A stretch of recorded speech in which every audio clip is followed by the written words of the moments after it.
Hi, Michael. Okay, so we're talking to Scott Hamilton Kennedy and Neil deGrasse Tyson today. Oh my God. Tell people out there what your documentary Shot in the Arm is about.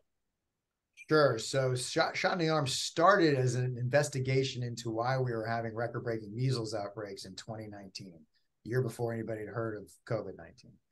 And I saw this happening in New York and Washington State and across Europe. And I did my little quick research to find out, well, where are we in the United States with the MMR vaccine, the measles, mumps, and rubella vaccine, and our history of measles outbreaks. And we had almost eliminated measles in 2000. So why in 2019 are we seeing these coming back? And that was Record cases, yeah. record cases. That led me to reaching out to Dr. Paul Offit, who told me quite simply, these cases are popping up because there are people out there that are scaring parents into not vaccinating their children. And that's leading to these outbreaks. And I thought, well, that's a story that needs to be told. So I started the journey with But him. plus, the outbreaks were not uniformly across the country. They were That's right. in pockets of liberalism, really. There was what we found was that, well, we've always known that deep within liberal enclaves, there's an anti-pharma doubt of vaccine. Dare I call it a culture? Because it kind of spread. It's a virus of its own that spreads, an anti-vaccine virus that spreads. And so there was in New York and California, Pacific Northwest, and so that adds an important dimension to this that needed to be addressed in the film.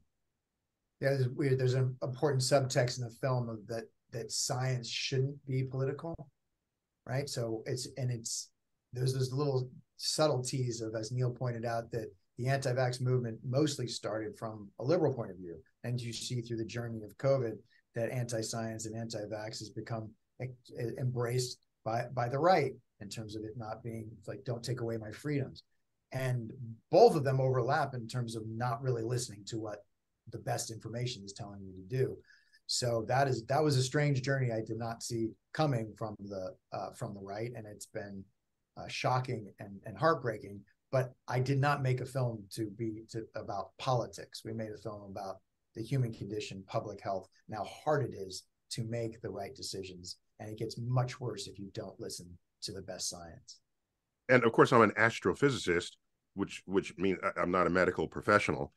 So my role as script consultant and executive producer was primarily to ensure that the communication channels that were set up between the science in the storytelling and the viewer are fully open and fully, the bandwidth is high, so that when you're watching it, you can still learn what's going on. And I spent a lot of time thinking about what people's mental, what their neurological wiring is, so that I can find the best receptors within them to communicate what is objectively true as obtained by the methods and tools of science. And as you surely have seen, the film, the medical professionals in the film are brilliant and articulate and compassionate. And I think that's when you have good content such as that, Scott's story almost tells itself on that level. Yeah. Not to take credit away from you, Scott. Soon It enough, didn't we'll have need Scott. AI. It would have just Little column A, little column B. Yeah, that's right. Right. We have AI that could do document. Yeah. Oh no. So impressed. Okay. So I live in Ottawa, Ontario, which I'm sure you guys know was occupied by the Freedom Convoy. And many people the don't like trucks. them. Yeah, the truckers, right. Yeah. So many people here don't like them, but plenty of people do. And yeah, so why do you think they are popular, or individuals such as Robert F. Kennedy Jr., who was interviewed in this documentary? So a couple of things. One is that it's hard to not be attracted to somebody who says those establishment, those big institutions, big pharma, big food, big government, they're not telling you the truth. Right? I'm going to tell you the truth, the real. So that is very attracted to people. There's also they a lot of But people for mysterious reasons. For me, I mean, think about this. There's an entire establishment. Take the scientific establishment, for example. People who want to sow doubt will tell you, well, the establishment wants to always agree, and they're blind to emergent truths. So you should listen to what I'm saying because I have the emergent truth. Now, these are people who've never been to a scientific conference where all we do is argue about on the frontier before there's enough data to sift through and decide what is objectively true and what is objectively false. We thrive in the octagon of the contest of ideas. It's built into, it's part of the process. Thank you. I should have said that. It is. It doesn't work unless that happens. That's right. Right. So no discoveries get made. Everything becomes a vanity project. And so the charisma of a leader, their power over an electorate or a culture. I'm reminded how susceptible we are as humans to just that kind of force, and especially if they're the underdog fighting the multi-headed beast. And so, yeah, I think the anti-vaxxers in this film each have this kind of. One of the lines was RFK Jr. speaking of Andrew Wakefield, the scientist who was discredited, not simply for having a wrong result. There's plenty of published science that will be shown to be wrong. That's not the issue. The issue was that it was fraudulent because he was paid to sow doubt in the vaccine in a published journal so that a law firm can point to that and win lawsuits for people claiming paid directly from that law firm. Yeah. Right. So that's where you're compromising the integrity of science. But meanwhile, knowing all of this, RFK Jr. says of him to an audience in another culture and another time, I forgot the exact word, 2019. We would be building statues to him. There it is. There's the icon worship. There's the he's on your side. Everybody else, these faceless institutions are your enemies. And now in the case of the truckers, they're going to be people who are going to side with the truckers just because that's, they're,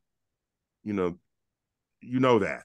I know plenty of people who went up and showed solidarity with them, or even went just to sort of check things out. I didn't. So the difference here is there are authentically cultural, political rifts in the world that are unsolved. Right. Okay. The income gap, or it's not whether there's global warming or the mandates, because that was their big thing. Yeah. It's not whether there's global warming, but you could debate, for example, do you support tariffs on solar panels from another country to boost your industry? Do you have carbon credits? All of that has political solutions that in principle you could debate in front of or behind closed doors in a political system. What we're talking about are things that have objective, verifiable support from experiments and observations. And to disagree with them is to be in denial of what science is and how and why it works. And that's the real. And at the same time, first of all, I have no issue with truckers. I'm grateful for the incredible hard work that they do all the time, bringing us our goods. This one is interesting though, Neil, because it overlaps both. It is scientific validity that lockdowns did help at the same, and mandates could help. But at the same time, we would hope we lived in a world that we didn't have to use mandates for people to get vaccinated. So that's a fine conversation to have. They were just doing it in a way that went counter to other decisions that they're okay with being mandated, like drinking and driving. That's a mandate. But let's all agree that we shouldn't have truckers that are drinking and driving. So it was really. You think that's a little important? Yeah. A little more dangerous than a drunk Prius coming at you is a drunk truck. So it's a shame that it had to come to people making science political, because it's one of the most beautiful things about science. It doesn't care. It doesn't care what country you're from, right? Just like viruses, science doesn't care what country you come from for the the magic of the outcomes that it can come to help us make decisions. And I wouldn't call it magic, by the way. Thank you. People say the miracles of science. No, that's kind of why it's science. It's hard work. It's hard not work. a miracle. That's right. It's the opposite. It's just science. Excuse me. He doesn't allow us any of those words. Yeah. So, but yeah, the brilliance of the scientific method and the hard work to come to decisions, it is so important and must be defended. Okay, so I remember when RFK Jr. went the Joe Rogan Experience, and then there was a call for a debate between RFK Jr. and Peter Hotez, who's in this documentary. Yeah. So I'm asking Neil, would you moderate this debate? Oh, so I have, I'm anti-debate. Anti-debate. In the following sense. If I know something is objectively true, to have to debate it implies that there's an audience who's listening, and the person who wins the debate is often the most charismatic, the people most likable, the ones who have clever sentences, clever turns of phrase. Okay. And I don't think that's how objective truths should be established. I think debates are best had when there is no objective truth, and where you land is entirely dependent on your opinion. And that would be political debates. These are people's opinions that are being contested in the open market. But not, am I going to debate someone whether Earth is flat? No, I'm not going to do that. There's an old saying that if an argument lasts more than 5 minutes, then both sides are wrong. Oh, and if I can jump in here too, this is one of those places, and it's joyful that we can do this, that Neil and I don't always have to agree on everything, right? That is a completely valid point of view on debates, and is correct on so many fronts. And now I have another angle on the debate, and especially in terms of what Rogan and Robert Kennedy Jr. tried to put on the table as a debate. They weren't trying to put a debate on the table, right? A debate would be if they had a moderator and they had experts vetting each side of it. Not that wasn't, they weren't offering a debate. They're saying, hey, Peter Hotez, come on the show and let's have Robert Kennedy Jr. try and use his wall of words to overwhelm your wall of words. And what I want to hear from Joe Rogan, who I respect a lot of the amazing work that he's done. Neil's been on his show many times, and he's a wonderful conversationalist, is I want to say to Joe, hey, if somebody came up to you and said, you're an MMA fighter, I want to meet you on a street corner and kick your ass. Right? That's not a fight, right? Let's get in the ring. There's rules. There's a referee. Let's do this with the same respect that he has for that process. Let's do that here. So what became of that overture? I don't remember. Michael, do you remember? They didn't do it. It didn't happen. Well, because it wasn't a real debate. Peter Hotez said, I'm not going to debate it because it's not a debate. So right, and then that gets used as fodder to say, he's afraid of the real truth. That's what I'm saying. So I'll put it back on the table there, and then it's 2-on-2.